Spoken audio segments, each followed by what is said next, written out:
Tôi 65 tuổi và đã gần như buông bỏ chuyện ấy, nhưng chỉ một điểm nhỏ trên lưng đã thay đổi mọi thứ. Tôi năm nay đã 65 tuổi. Lẽ ra ở tuổi này, tôi phải được an nhàn, tận hưởng tuổi già bên con cháu, vui thú điền viên, uống trà đọc báo. Nhưng có một chuyện tôi chưa từng dám tâm sự với ai. Thành thật mà nói, chuyện phòng the của tôi đã nguội lạnh từ lâu. Tôi từng lặng lẽ tìm đến các loại thuốc, bổ sung thực phẩm chức năng, đủ thứ được truyền tai, mà kết quả chẳng đâu vào đâu. Chỉ thấy người mệt mỏi, tiền mất mà hy vọng thì ngày càng mong manh. Cho đến một lần, khi đọc tài liệu cổ phương, tôi phát hiện một điểm trên cơ thể mà người xưa gọi là cửa sinh lực. Nghe có vẻ kỳ lạ, nhưng vì không còn gì để mất, tôi thử xoa bóp nhẹ mỗi tối trước khi ngủ. Chỉ khoảng 7 ngày sau, điều bất ngờ đã xảy ra. Tôi thấy cơ thể khỏe lên, đầu óc tỉnh táo, giấc ngủ sâu hơn, và điều tôi ngỡ không thể lại hồi sinh. Tôi đã từng nghĩ sẽ giấu kín chuyện này. Nhưng rồi tôi hiểu có quá nhiều người đàn ông trung niên, cao tuổi như tôi, cũng đang lặng lẽ chịu đựng cảm giác bất lực đó. Sau khi tìm hiểu sâu hơn, tôi biết được điểm mình day ấn mỗi ngày chính là huyệt mệnh môn, một huyệt đạo được xem là trung tâm của khí dương nam giới. Nó nằm ở vùng thắt lưng, giữa hai đốt sống lưng dưới, ngay sau rốn nếu nhìn từ phía sau. Theo y học cổ truyền, nơi đây là cửa ngõ lưu giữ tinh khí của thận, giúp điều hòa sinh lực, đặc biệt có ảnh hưởng lớn đến khả năng sinh lý nam. Khi dương khí suy thì phải khơi thông ở đây trước. Từ khi thực hiện đều đặn việc xoa bóp vùng này mỗi đêm, tôi ngủ ngon không thức giấc nhiều lần. Lưng bớt đau, chân bớt tê. Và điều quan trọng nhất là tôi cảm thấy mình sống lại. Tôi chia sẻ câu chuyện này không phải để gây chú ý, mà để nói với anh em rằng tuổi tác không phải là dấu chấm hết cho sức sống. Chỉ cần mỗi ngày vài phút, không thuốc men, không chi phí, không xâm lấn nhưng lại có thể giúp bản thân tự chữa lành, tự khơi lại nội lực. Tôi đã làm và kết quả vượt xa mong đợi. Nếu bạn đang thấy bản thân mệt mỏi, tự ti, mất dần bản lĩnh thì có lẽ đã đến lúc bạn chạm tay vào cửa sinh lực của chính mình. Đây là cách đơn giản giúp đàn ông trên 60 tái sinh chỉ nhờ vào một huyệt nhỏ sau lưng. Có một điều mà ít ai biết, một huyệt nhỏ trên thắt lưng có thể mang lại sự thay đổi lớn cho sức khỏe nam giới tuổi trung niên trở lên. Tôi từng nghĩ xoa bóp chỉ là mẹo dân gian. Nhưng càng tìm hiểu, tôi càng ngạc nhiên khi biết Đông y đã ghi chép rất rõ ràng, và cả Tây y hiện đại cũng bắt đầu thừa nhận rằng kích thích vùng huyệt ở lưng dưới giúp lưu thông máu, giảm áp lực thần kinh, cải thiện nội tiết tố nam. Tất cả những yếu tố ấy đều ảnh hưởng trực tiếp đến sinh lý nam. Không phải chuyện nhạy cảm, mà là vấn đề sức khỏe, khí chất và chất lượng cuộc sống. Hôm nay, tôi muốn chia sẻ cách xác định đúng huyệt đạo mệnh môn và hướng dẫn chi tiết cách xoa bóp đơn giản tại nhà. Không cần thuốc, không phải đến phòng khám, cũng không tốn đồng nào, chỉ cần đôi tay và sự kiên trì. Tôi đã bắt đầu bằng việc hỏi ý kiến một người bạn, nguyên là bác sĩ y học cổ truyền. Ông ấy chỉ nói một câu khiến tôi nhớ mãi: xoa đúng thì thấy lực truyền, lệch một chút là vô ích. Vị trí huyệt mệnh môn không khó, nhưng phải biết cách tìm. Nó nằm chính giữa sống lưng, ngang với rốn nếu nhìn từ phía sau. Cụ thể là ở giữa đốt sống thắt lưng số 2 và số 3. Để xác định chính xác, có hai cách đơn giản. Cách 1. Đứng thẳng, đặt hai bàn tay ôm eo nơi eo lõm tự nhiên. Đầu ngón tay sẽ tự động chạm ra phía sau. Lúc này, trượt ngón tay dọc theo sống lưng. Nơi bạn thấy có điểm lõm rõ, ngang hàng với rốn đó chính là huyệt mệnh môn. Cách 2. Nếu nằm hoặc ngồi, dùng rốn làm mốc. Đo vòng ra phía sau đúng một vòng bụng. Điểm lõm sâu giữa sống lưng đối diện rốn là vị trí cần tìm. Khi xác định xong, bạn hãy dùng ngón cái ấn nhẹ vào huyệt. Xoay tròn theo chiều kim đồng hồ trong 2 đến 3 phút. Làm đều đặn mỗi tối trước khi ngủ. Ban đầu có thể chưa cảm thấy gì rõ rệt, nhưng chỉ sau vài ngày, bạn sẽ thấy lưng ấm lên, bụng dưới không còn lạnh, đầu óc minh mẫn hơn và cơ thể như được khơi dậy một dòng năng lượng mới. Theo Đông y, huyệt mệnh môn không chỉ là điểm vật lý mà là trung tâm khí dương của người đàn ông. Nơi đây ví như ngọn lửa giữ ấm cho sự sống. Khi ngọn lửa này yếu dần, cơ thể cũng dần mất đi nhiệt huyết. Cơ bắp yếu, lưng mỏi gối đau, tâm trí lờ đờ, và chuyện chăn gối cũng nhạt dần theo năm tháng. Điều quan trọng là phải xác định đúng huyệt. Nhiều người hay ấn lệch sang bên hoặc quá cao, điều đó không những không hiệu quả mà còn dễ gây mỏi lưng, sai khớp. Vì vậy, hãy làm đúng, làm đều và cảm nhận. Chỉ cần mỗi ngày vài phút, bạn có thể khơi lại ngọn lửa bên trong mình. Sau một thời gian duy trì đều đặn việc day ấn vùng thắt lưng, tôi nhận ra thêm một điều thú vị. Nên thực hiện vào buổi tối, ngay trước khi đi ngủ. Thời điểm đó, cơ thể bắt đầu thả lỏng, chuẩn bị bước vào trạng thái nghỉ. Việc kích hoạt huyệt đạo lúc này không chỉ giúp khí huyết lưu thông, mà còn điều hòa nội tiết, dễ ngủ sâu và sáng hôm sau, bạn sẽ cảm nhận rõ sự khác biệt. Nếu có người hỏi, cần vợ hay ai đó giúp không? Tôi sẽ trả lời ngay, hoàn toàn không cần. Đây là một cách tự chăm sóc, đơn giản nhưng hiệu quả. Bạn chỉ cần một chiếc ghế lưng cứng để tựa vào, hoặc nằm sấp trên giường, dùng nắm tay hoặc ngón cái xoa nhẹ phần thắt lưng. Chỉ 3 đến 5 phút mỗi ngày. Điều quan trọng là làm đều đặn, xoa nhẹ nhàng, không ép mạnh, tập trung cảm nhận cơ thể trong lúc thực hiện. Bạn có thể thấy, có hôm vùng lưng ấm lên bất ngờ, có hôm cảm giác dâm gian nhẹ hoặc hơi tê. Đừng lo đó là dấu hiệu dòng năng lượng bắt đầu lưu chuyển. Cơ thể tuổi già phản ứng chậm, nhưng một khi đã đáp lại, thì sự thay đổi sẽ bền vững hơn nhiều. Tôi luôn tin rằng, người già không cần thần dược. Chúng ta chỉ cần biết cách đánh thức cơ thể đúng lúc, đúng chỗ. Và huyệt mệnh môn tuy nhỏ bé, nhưng giống như một công tắc kín đáo, có thể bật dậy nguồn sinh lực mà ta tưởng như đã lụi tàn. Sau khi tôi kiên trì day ấn huyệt này mỗi tối, một câu hỏi cứ thôi thúc trong tôi. Vì sao chỉ một điểm nhỏ sau lưng lại ảnh hưởng đến toàn thân, cả thể chất lẫn sinh lý? Tôi bắt đầu đào sâu hơn và thấy một hành trình thú vị mở ra trước mắt. Trong Đông y, huyệt mệnh môn không chỉ là một điểm trên cơ thể. Đó là nơi được gọi là cội nguồn của dương khí, tức gốc rễ của năng lượng sống mạnh mẽ nhất ở người đàn ông. Người xưa từng dạy, thận tàng tinh, tinh sinh khí, khí hóa thần, tức là thận giữ tinh, tinh sinh ra khí, và khí tạo thành sức sống, ý chí, bản lĩnh đàn ông. Mà mệnh môn lại nằm ngay phía sau thận, giữ vai trò kích hoạt toàn bộ chu trình đó. Khi điểm này bị suy yếu hoặc nguội lạnh, cơ thể sẽ phản ánh ngay. Hay mệt không rõ lý do, bụng dưới lạnh, dễ nổi cáu, khó tập trung, và ham muốn cũng dần nguội theo năm tháng. Tôi không chỉ dừng lại ở những lý thuyết Đông y. Tôi tiếp tục tra cứu tài liệu hiện đại để xem liệu điều này có cơ sở khoa học không. Trong quá trình tìm hiểu và trải nghiệm, tôi phát hiện ra một điều đáng kinh ngạc. Huyệt mệnh môn nằm ngay vùng lưng dưới, chính giữa cột sống nơi hội tụ các dây thần kinh trung ương quan trọng, bao gồm cả hệ thần kinh giao cảm và phó giao cảm. Vùng này có mối liên kết chặt chẽ với cơ quan tiết niệu, hệ sinh dục, chức năng tiêu hóa, và đặc biệt là lưu thông máu toàn thân, nhất là vùng chậu. Theo các tài liệu nghiên cứu gần đây, khi day ấn đúng cách lên huyệt đạo này, cơ thể có những phản ứng rất rõ. Máu huyết dồn về vùng xương chậu và sinh dục nhiều hơn. Nội tiết nam được điều chỉnh cân bằng. Và đặc biệt, cơ thể sẽ tiết ra endorphin, chất dẫn truyền giúp thư giãn, giảm lo âu, tạo cảm giác phấn chấn tự nhiên. Có lẽ vì vậy mà nhiều người, sau vài ngày xoa bóp huyệt mệnh môn, đã thấy ngủ ngon hơn, đầu óc nhẹ nhàng hơn, và sáng dậy cảm giác như được nạp lại năng lượng sống.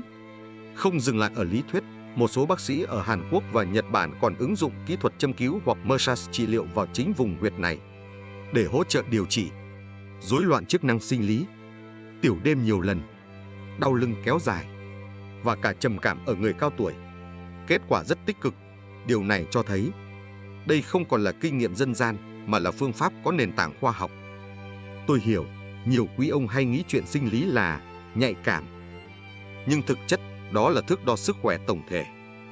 Khi khí huyết trôi chảy, thận làm việc tốt, nội tiết cân bằng thì sinh lực tự nhiên sẽ hồi phục, tâm trạng ổn định, thân thể cũng linh hoạt, khỏe khoắn hơn. Sau hơn 2 tháng duy trì mỗi tối chỉ 5 phút, tôi nhận ra không chỉ sinh lực trở lại, mà ngay cả tư thế đứng, dáng đi, giọng nói cũng vững vàng hơn, có lực hơn. Giống như cơ thể từng bước lấy lại quyền kiểm soát, không còn lảo đảo mỏi mệt như trước. Tôi tin rằng huyệt mệnh môn chính là chiếc khóa mở ra cánh cửa sức sống tuổi già. Không màu mè, không ồn ào, nhưng rất hiệu nghiệm nếu bạn kiên trì. Và hơn tất cả, tôi nhận ra, đây không phải mẹo nhất thời.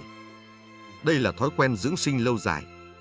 Không cần thuốc, không cần ai hỗ trợ, không mất tiền. Chỉ cần một điểm nhỏ giữa lưng, 2 bàn tay và vài phút mỗi ngày. Tuổi già vẫn có thể rất rực rỡ nếu bạn bắt đầu bằng việc chăm sóc chính mình từ những điều nhỏ nhất. Sau khi hiểu rõ vai trò quan trọng của huyệt mệnh môn, tôi bắt đầu đặt ra câu hỏi. Làm sao kích hoạt được điểm sinh lực này một cách hiệu quả và an toàn? Tôi sớm nhận ra, đây không giống một chiếc công tắc bật tắt. Nó giống như một ngọn lửa nhỏ trong lò sưởi, cần được nuôi dưỡng đều đặn, nhẹ nhàng và đúng cách. May mắn là phương pháp thực hiện rất đơn giản. Không cần dầu xoa, không cần bất kỳ thiết bị hỗ trợ nào. Chỉ cần đôi tay sạch, ấm và chút sự tập trung. Mỗi tối trước khi đi ngủ, tôi chọn một không gian yên tĩnh, thường là phòng ngủ có ánh sáng dịu. Tôi ngồi tựa vào đầu giường hoặc đứng dựa nhẹ lưng vào tường để giữ tư thế lưng thẳng. Bắt đầu bằng việc xoa hai bàn tay vào nhau trong khoảng 30 giây, tạo nhiệt tự nhiên. Việc này giống như một lời chào với cơ thể, báo hiệu bắt đầu quá trình chăm sóc. Tiếp đó, tôi dùng hai ngón tay cái hoặc nắm tay mềm đặt vào vị trí huyệt mệnh môn, nằm chính giữa lưng dưới, ngang rốn, ở phần hõm rõ giữa cột sống. Bước 1. Ấn, thở, thả. Ấn nhẹ ngón cái vào huyệt đúng lúc thở ra, giữ khoảng 3 giây. Thả lỏng tay khi hít vào. Lặp lại động tác này khoảng 10 lần. Mức độ lực không cần mạnh, chỉ cần cảm thấy hơi ấm hoặc nhói tê nhẹ là dấu hiệu đúng điểm. Bước 2. Xoa tròn vùng huyệt. Dùng phần mềm của nắm tay hoặc lòng bàn tay. Xoa theo chiều kim đồng hồ, đường kính khoảng 3 đến 4 cm. Thực hiện nhẹ nhàng trong 3 đến 5 phút liên tục. Nếu trời lạnh, tôi thường phủ thêm khăn mỏng giữ nhiệt, giúp tác động thấm sâu hơn. Ngày đầu, gần như không có gì xảy ra. Nhưng từ đêm thứ 3, tôi bắt đầu cảm nhận rõ ràng. Lưng ấm lên dần, bụng dưới bớt lạnh. Và sáng dậy, cơ thể thấy nhẹ nhàng, tràn sinh lực một cách âm thầm. Tôi rút ra một điều cực kỳ quan trọng. Không nên nôn nóng. Đây không phải là chiêu mẹo cấp tốc, mà là phương pháp dưỡng sinh tích lũy. Mỗi lần thực hiện như nhỏ thêm một giọt nhiên liệu vào ngọn đèn sức sống. Kiên nhẫn, sẽ sáng. Hấp tấp, dễ hỏng. Thú thật, tôi từng nhờ vợ giúp xoa vùng này. Nhưng rồi tôi nhận ra, tự mình thực hiện mới tạo ra kết nối sâu hơn với cơ thể. Bàn tay của mình, khi chạm vào đúng điểm sinh khí ấy, giống như đang giao tiếp lại với chính bản thân. Một người đàn ông, tuy tóc đã bạc, nhưng vẫn còn nhiều năng lượng tiềm ẩn chưa được đánh thức. Với người lớn tuổi, tôi thường khuyên, xoa bóp huyệt đạo nên thực hiện vào buổi tối, khi cơ thể bắt đầu thư giãn. Tuy nhiên, nếu bạn là người thường xuyên mệt mỏi vào buổi sáng, thì việc xoa nhẹ vùng lưng dưới sau khi thức dậy cũng là một cách khởi động năng lượng rất tốt. Chỉ có một điều cần lưu ý, tránh thực hiện ngay sau bữa ăn no, hoặc khi cơ thể đang trong tình trạng sốt, suy nhược, kiệt sức. Vì khi đó khí huyết không ổn định, dễ gây phản tác dụng. Xoa huyệt đạo, nhất là huyệt mệnh môn, không chỉ để cải thiện sinh lý. Nó là một nghi thức đơn giản nhưng sâu sắc, giúp người đàn ông kết nối lại với chính mình. Đó là cách để sau 60 tuổi, ta vẫn thấy mình còn giá trị, mình vẫn mạnh mẽ, và mình xứng đáng tận hưởng một cuộc sống đầy đủ, trọn vẹn. Tôi từng nghĩ chỉ có mình âm thầm thực hành việc này mỗi tối, một thói quen bí mật mà không dám kể cùng ai. Nhưng trong một buổi gặp mặt hội hưu trí tại phường, tôi bất ngờ nghe chia sẻ của bác Tư Hòa, người từng là giám đốc trung tâm văn hóa. Dáng bác cao, tóc bạc, ánh mắt hiền lành nhưng cương nghị. Bác nhìn quanh căn phòng và nói, anh em mình ngoài 60, ngoài 70, nhiều khi tưởng đã hết vai trò. Tôi cũng từng nghĩ thế. Sức khỏe xuống, chuyện vợ chồng nguội lạnh, tôi rút vào vỏ ốc của mình. Mỗi sáng thức dậy chỉ mong hết một ngày. Căn phòng yên lặng hẳn. Ai cũng ngước nhìn, như chạm vào điều sâu kín mà bấy lâu mình cố giấu. Bác kể, cách đây khoảng 1 năm, bác tình cờ xem được video chia sẻ về một huyệt đạo đặc biệt, nằm ngay sau thắt lưng, có tên là huyệt mệnh môn. Ban đầu, bác cũng không tin mấy. Nhưng do mất ngủ mãn tính, cộng thêm đau lưng kéo dài, bác quyết định thử. Với mong muốn duy nhất, ngủ yên một giấc. Tôi không kỳ vọng gì lớn lao, chỉ đều đặn 5 phút mỗi tối, xoay nhẹ nhàng vùng đó. Sau khoảng 2 tuần, bác bắt đầu thấy chuyển biến. Không còn thức giấc giữa đêm, tiểu đêm giảm hẳn, lưng bớt nhức. Và đặc biệt, một hôm tôi tỉnh dậy giữa đêm và bất ngờ cảm thấy nó có động tĩnh trở lại. Một cảm giác tưởng đã mất từ lâu. Bác ngập ngừng rồi cười nhẹ. Tôi không nói mình sung mãn gì, nhưng chỉ cần thế thôi, tôi thấy mình là đàn ông trở lại. Mà cái cảm giác đó quý vô cùng. Từ ngày bắt đầu xoa bóp vùng thắt lưng đều đặn, bác Hòa, người bạn già cùng khu phố tôi, gần như không bỏ sót một buổi nào. Bác bảo tôi không làm để thành cao thủ hay giỏi hơn ai. Chỉ đơn giản là vì tôi thấy mình sống đúng với bản thân hơn. Từ việc nhỏ ấy, bác kể những thay đổi bắt đầu xuất hiện. Cột sống bớt đau, sáng dậy thấy khỏe hơn, đi lại linh hoạt. Vợ nhìn bác bằng ánh mắt khác, trìu mến hơn. Tâm trạng tốt lên, ít cáu gắt. Các con thấy bố vui vẻ, chúng cũng yên tâm hơn nhiều. Khi bác kể điều đó, giọng bỗng trầm lại, có phần xúc động. Không phải vì khoe khoang, mà vì bác đã thật sự tìm lại được sự tự tin lặng lẽ trong lòng. Tôi ngồi bên, nghe bác chia sẻ mà bất chợt thấy mình cũng nghẹn ngào. Bởi tôi hiểu đó không chỉ là một thói quen sức khỏe. Đó là cách để một người đàn ông sau 60 tuổi trở lại làm chủ chính mình. Có thể chúng ta không nói ra, nhưng ai cũng sợ cảm giác mất đi sức sống, mất dần bản thể đàn ông của mình. Và chính những thói quen nhỏ như xoa bóp đúng huyệt vị lại trở thành cầu nối giữ lại phẩm giá, lòng tự tin và khí lực. Từ sau hôm đó, mỗi lần gặp nhau buổi sáng đi bộ, tôi và bác Hòa chỉ gật đầu, mỉm cười. Không cần nói nhiều, chúng tôi hiểu rằng mỗi người đang nuôi dưỡng một ngọn lửa âm ỉ trong lòng. Để sống không phải chỉ tồn tại, mà sống có cảm giác, có sinh lực, có chất đàn ông. Nếu bạn đang theo dõi đến đây, tôi chỉ mong bạn nhớ điều này. Bạn không hề đơn độc, và không bao giờ là muộn để bắt đầu chăm sóc lại chính mình. Dù chỉ là một điểm nhỏ nơi thắt lưng, nhưng hiệu ứng của nó lan ra cả cơ thể, chạm đến trái tim và tinh thần. Sau một thời gian kiên trì, tôi nhận ra tác động vượt xa mong đợi ban đầu. Ban đầu chỉ nghĩ đơn giản, thử xem có cải thiện chuyện kia không. Nhưng càng làm, tôi càng thấy nó như tưới nước cho gốc rễ. Giấc ngủ sâu hơn, tiểu đêm giảm, đầu óc sáng suốt hơn vào buổi sáng. Thậm chí, các triệu chứng như chứng bụng, khó tiêu dần biến mất. Tôi ăn ngon miệng hơn, đại tiện đều đặn, không còn khó chịu sau bữa cơm như trước. Điều kỳ lạ là tinh thần cũng đổi thay rõ rệt. Tôi không còn dễ nổi nóng, không hay cáu gắt với con cháu. Mỗi sáng mở cửa, hít thở một hơi sâu, tôi thấy lòng mình bình an đến lạ.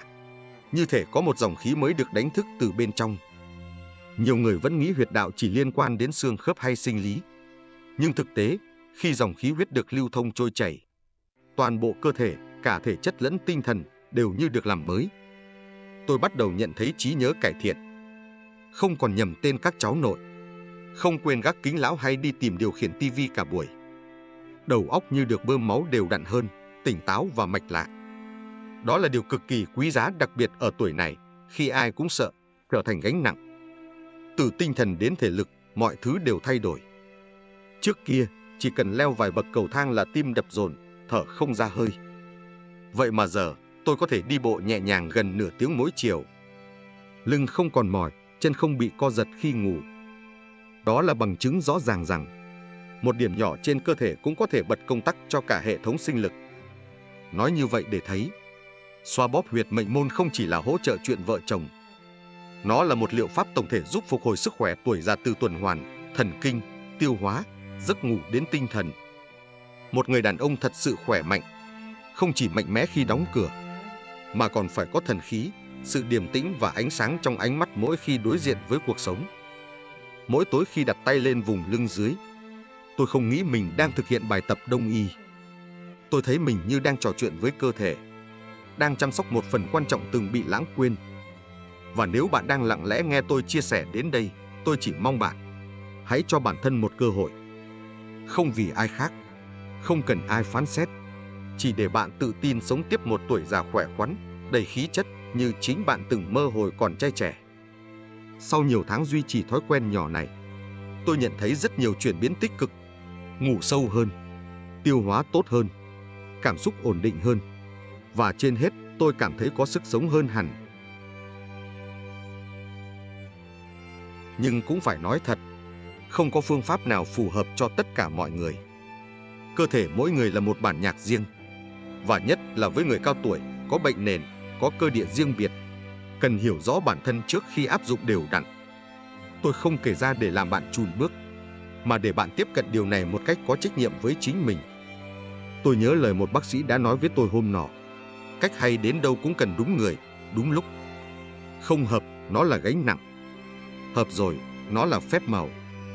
Nếu bạn đang trong quá trình điều trị cao huyết áp, đặc biệt là huyết áp thất thường hoặc đang sử dụng thuốc đặc trị, hãy cực kỳ thận trọng trước khi áp dụng bất kỳ phương pháp day ấn nào ở vùng thắt lưng. Khu vực gần động mạch chủ, dây thần kinh trung tâm, rất nhạy cảm với tác động vật lý. Ở người khỏe, điều này giúp khí huyết lưu thông.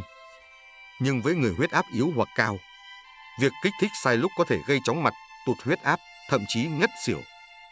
Vì vậy, nên xoa sau bữa ăn ít nhất 30 phút hoặc sau khi cơ thể đã nghỉ ngơi đủ. Và chỉ thực hiện nhẹ nhàng, như một cử chỉ vuốt ve, không phải ấn mạnh ép lực. Các trường hợp nên cân nhắc kỹ.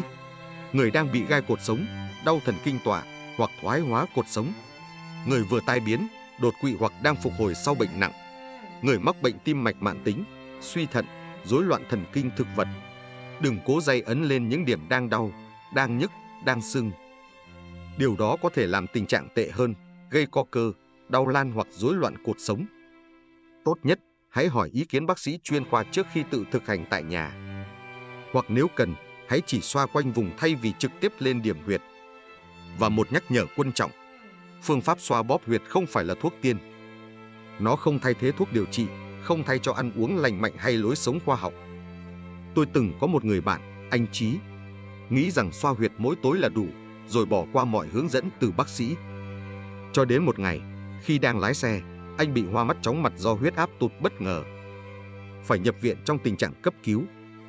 May mắn qua khỏi, nhưng đó là lời cảnh tỉnh rõ ràng. Lắng nghe cơ thể và đừng xem nhẹ bệnh nền. Xoa huyệt là nghệ thuật, không phải trò đùa.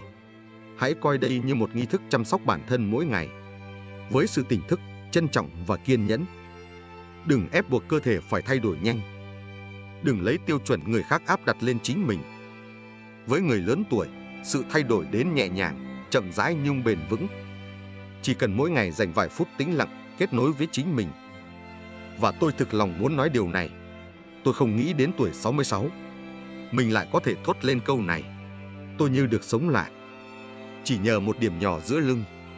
Mỗi tối, vài phút, bằng chính đôi tay mình, tôi đánh thức lại dòng năng lượng đã ngủ quên trong cơ thể. Không chỉ là chuyện đó đâu, mà còn là sức sống, lòng tin và cảm giác mình vẫn còn nguyên vẹn là một người đàn ông. Nếu bạn đang sống trong những ngày chậm chạp, mệt mỏi và thấy mình như đang dần lùi xa cuộc sống, thì đừng bỏ qua một điểm nhỏ nhưng vô cùng quan trọng, huyệt mệnh môn, cánh cửa nối lại dòng sinh lực trong cơ thể.